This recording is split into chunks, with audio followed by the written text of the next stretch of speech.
was a stretch, a few years after I left the hospice, when I had no good way to handle what I was feeling. Not sadness specifically, something more diffuse. A heaviness that would arrive without warning and stay for days. I tried to think my way through it, which is what I'd always done, and that process would add another layer of tension to the original feeling, until I was doing more work managing my reaction to the emotion than actually feeling it. I'd read enough Jung by then to recognize what was happening, but knowing the name for something and knowing what to do about it are two different things. The answer came from what Jung had written about his own worst period, and from a scientist who confirmed exactly what he'd observed a full century later. In the winter of 1913, Carl Jung entered what he would later call his confrontation with the unconscious. Freshly separated from Freud, waking visions he couldn't stop, something he described as being on the edge of a psychotic break. He tried suppressing the imagery. It intensified. He tried analyzing it from a distance. The analysis didn't touch the charge underneath. He tried physical exhaustion, construction work at Bollingen, lifting stones, building walls. It helped briefly. The moment he stopped, the pressure returned. What he eventually discovered was something he called active imagination. The core of it wasn't a technique in the way most people use that word. It was a posture, a specific way of being with emotional energy rather than fighting it, fleeing it, or flooding it out. He wrote about this in his collected works. The psyche operates according to its own energetic laws. Energy accumulates. It seeks release. When you block it at one point, it redirects into tension, into symptoms, into the heaviness that settles in when something unprocessed has been waiting a long time. The mistake, he wrote, was trying to redirect the energy by force. Energy doesn't respond to commands. It responds to attention. A neuroanatomist named Jill Bolte Taylor documented something in 2006 that Jung had been observing for 50 years.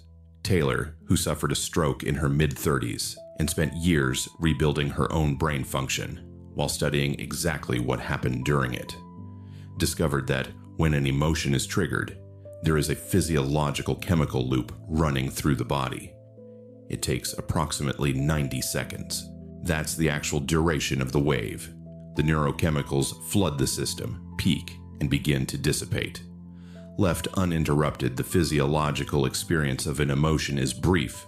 What extends it is not the original trigger. It's the re-triggering.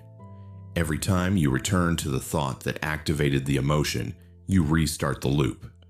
Every time you argue with yourself about whether you're allowed to feel it, you restart the clock.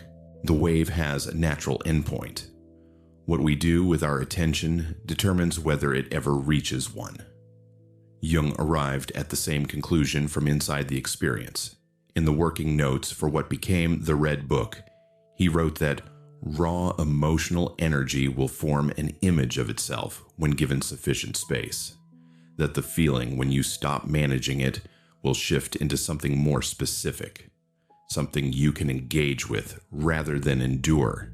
He called the mechanism the transcendent function, the psyche's own capacity to find a new position when the original tension has been held long enough without collapsing. 90 seconds in Taylor's language. The transcendent function in Jung's. The same phenomenon documented a century apart from completely different directions. The method has 3 movements. Order matters. The temptation to skip the first is nearly universal. The first is to stop. Not to stop feeling. That's the misunderstanding. Stop the secondary activity. The analysis, the narration, the argument about whether you should or shouldn't be feeling this. Just let the feeling exist without commentary. The mind will immediately generate urgency about why this isn't possible right now. That urgency is part of the loop. The second is to observe without intervening. Notice where it lives in the body. The tightness in the chest, the hollow in the stomach, the pressure behind the eyes. Don't try to move it or release it. Just watch it. And within that 90-second window, If you're genuinely observing rather than re-triggering, the wave completes itself. The charge moves. The emotion often shifts into something more specific. An image, a memory, a thought that feels more accurate than the original heaviness. The energy changing form. The third is to register.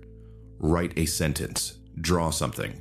The act of registering signals to the psyche that what moved through was witnessed and doesn't need to repeat itself.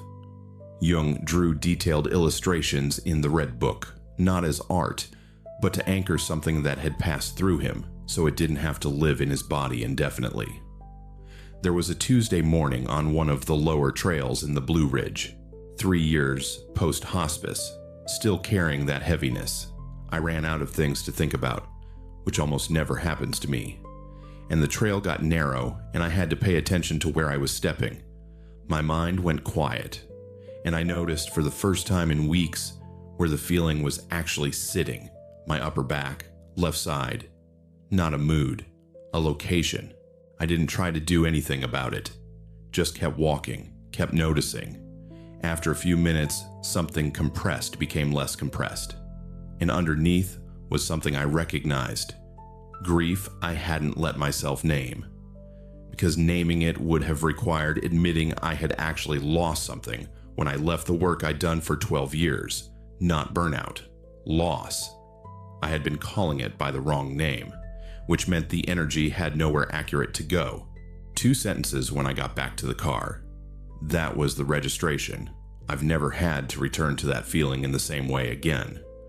The method works not because it's spiritual, though it can be that, but because it's structural. The body has a natural process for moving emotional energy through a complete arc. That process takes approximately 90 seconds. Most of us interrupt it before it finishes because we have learned, quietly, over years, that feeling something fully carries a cost we're not sure we can afford. What the method asks is 90 seconds of accurate attention, not courage in the grand sense. Just enough stillness to let the wave move through without restarting it. Jung wrote that energy which finds a natural channel doesn't need to be managed. It manages itself. The effort isn't in the expression. It isn't in the suppression. It's in the initial moment of honest attention, not deciding in advance what you're willing to find. Your energy, the quality of what you're carrying right now, is shaped more by what's unfinished than by what you've been through. Things that found a complete arc through don't weigh the same way. Things that were interrupted stay in the tissue, in the tension, in the mornings when you wake up heavy and can't quite name why. You don't need an hour. You don't need a therapist in the room. 90 seconds, the right kind of attention, and the willingness to register what you find. Jung discovered this in the worst period of his life. It's been waiting for you to try it.